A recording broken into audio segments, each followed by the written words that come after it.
Halo, Assalamualaikum warahmatullahi wabarakatuh. Kembali lagi di channel Informasi Keuanganmu. Nah, kalian teman-teman yang sering berkecimpung dengan keuangan pasti sudah tidak asing dengan nama-nama seperti OVO, GoPay, Dana, atau Kredivo, bukan?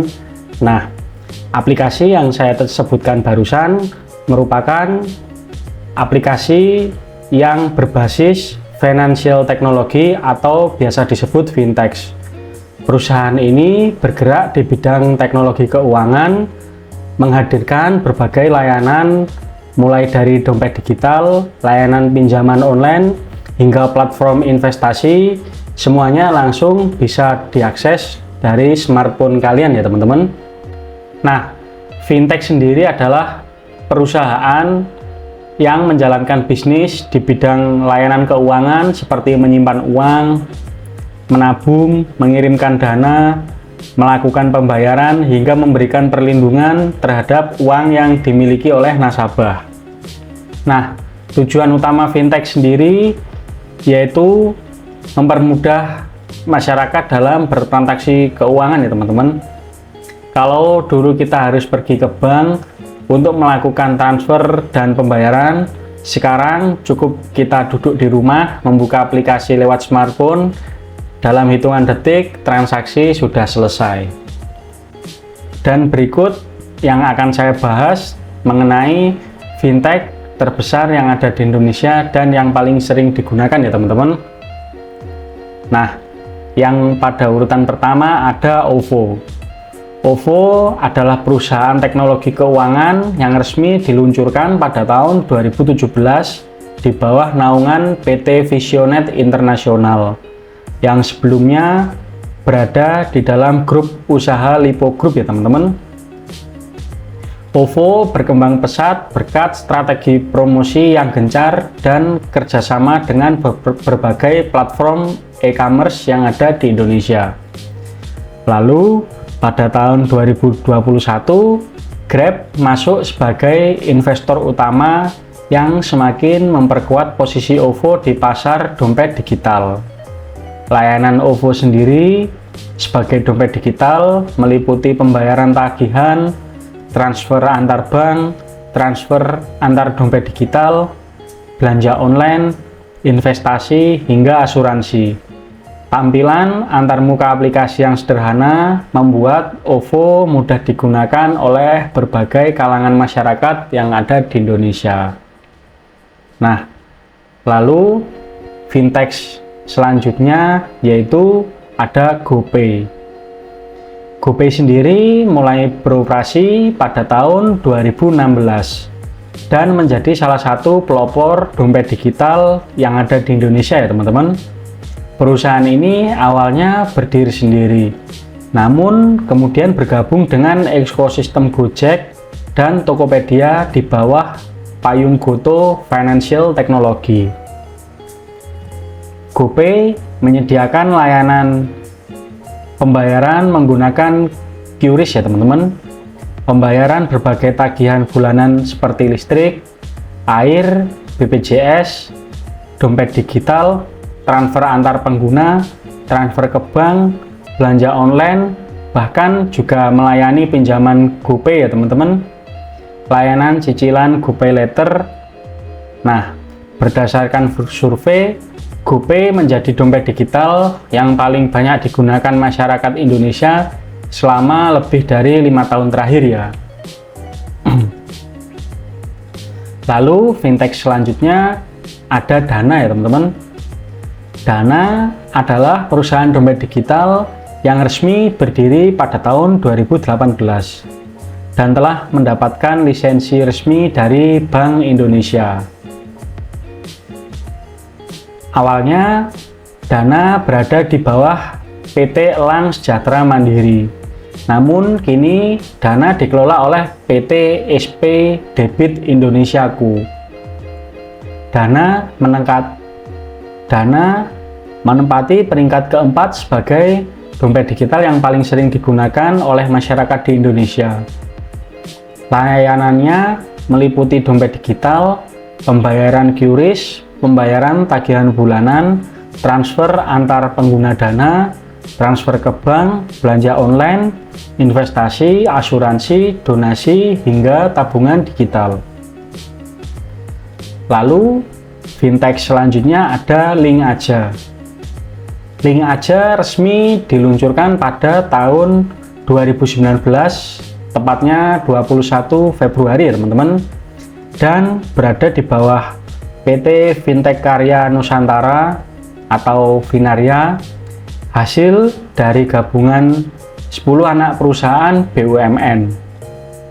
Layanan Link Aja mencakup pembayaran online, pembelian bahan bakar minyak alias BBM ya teman-teman, pembayaran tagihan, investasi online, transfer antar rekening, dan transfer antar dompet digital, hingga layanan pinjaman di Link Aja Modalin.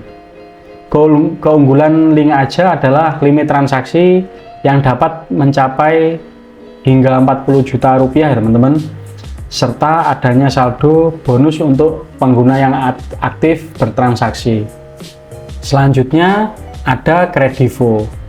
Kredivo berdiri pada tahun 2016 dan berada di bawah naungan FinExcel, perusahaan teknologi keuangan asal Singapura. Kredivo menyediakan layanan kredit instan, pembiayaan e-commerce, pembiayaan offline, pay later, kartu virtual, pembiayaan modal kerja, hingga investasi. Selain di Indonesia, Kredivo juga telah berekspansi ke Vietnam dan berencana masuk ke pasar Thailand dan Filipina. Lalu fintech selanjutnya ada Doku. Doku adalah salah satu pionir dompet digital yang ada di Indonesia ya teman-teman. Perusahaan ini menyediakan layanan pembayaran yang terintegrasi dengan berbagai merchant, mulai dari retail, fashion, hingga perjalanan. Produk Doku meliputi layanan pembayaran untuk UMKM, payment link, e-katalog produk, QRIS, checkout kereta api, e-money,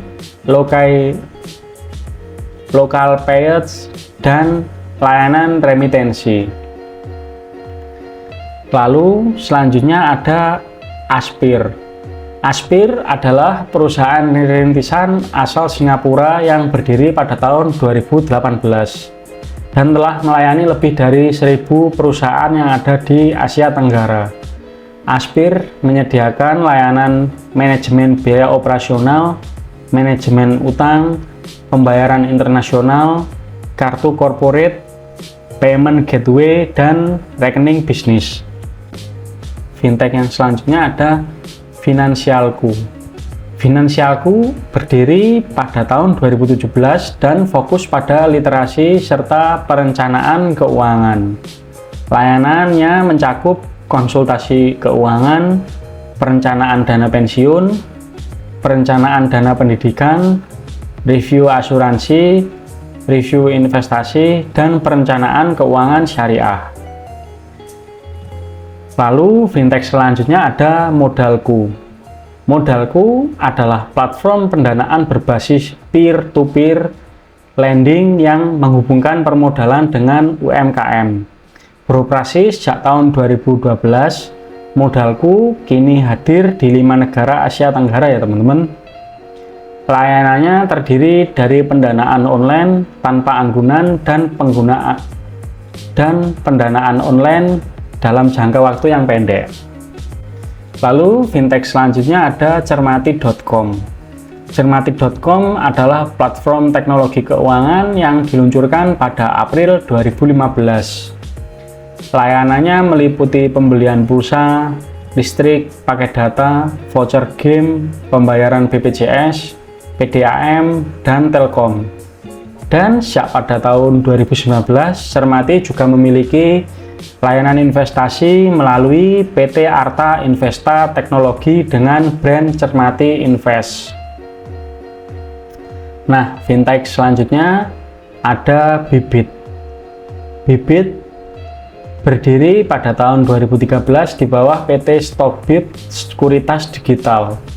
Layanannya bibit meliputi investasi saham, reksadana, dan berbagai fitur yang membantu nasabah menentukan strategi keuangan. Nah, fintech selanjutnya ada Ajaib. Ajaib adalah platform investasi yang berdiri sejak 2018 dan telah terdaftar di OJK atau Otoritas Jasa Keuangan. Ajaib sendiri menyediakan layanan investasi saham, reksadana, dan aset kripto dengan menggunakan keamanan dan likuiditas yang tinggi. Lalu, fintech selanjutnya ada cicil.co.id. Cicil.co.id adalah perusahaan teknologi keuangan yang menyediakan pembiayaan khusus mahasiswa dengan sistem cicilan. Mahasiswa dapat membeli kebutuhan kuliah seperti laptop atau membayar uang kuliah dengan hanya menggunakan KTP dan kartu tanda mahasiswa. Nah, fintech selanjutnya ada Amarta. Amarta adalah perusahaan peer-to-peer lending yang berdiri sejak tahun 2010. Fokusnya adalah menghubungkan permodalan dengan pelaku UMKM yang ada di Indonesia. Hingga kini, Amarta telah menyalurkan dana lebih dari 12 triliun kepada lebih dari 1,6 juta pelaku usaha UMKM yang ada di Indonesia. Banyak sekali ya teman-teman, 12 triliun loh. Nah, yang terakhir, fintech ini namanya Bareksa. Bareksa berdiri pada tahun 2015 dan menyediakan layanan investasi yang terintegrasi. Produk yang ditawarkan meliputi reksadana, surat berharga negara atau SBN, emas, hingga reksadana syariah untuk keperluan umroh. Nah, itu tadi ya teman-teman, 15 layanan fintech yang paling sering digunakan oleh masyarakat di Indonesia dan juga yang terbesar ya teman-teman. Di antara kalian, mana yang telah menggunakan layanan fintech itu tadi untuk keperluan keuangan kalian? Kalian bisa share di kolom komentar bagaimana pengalaman kalian menggunakan fintech tersebut ya, supaya bisa dibaca oleh teman-teman kalian yang lain. Oke, cukup sekian dulu ya teman-teman video dari saya kali ini. Klik like apabila kalian menyukai, dan terima kasih untuk teman-teman yang telah menyimak video ini dari awal sampai akhir. Semoga video ini bermanfaat dan sampai jumpa pada konten saya selanjutnya. Assalamualaikum warahmatullahi wabarakatuh.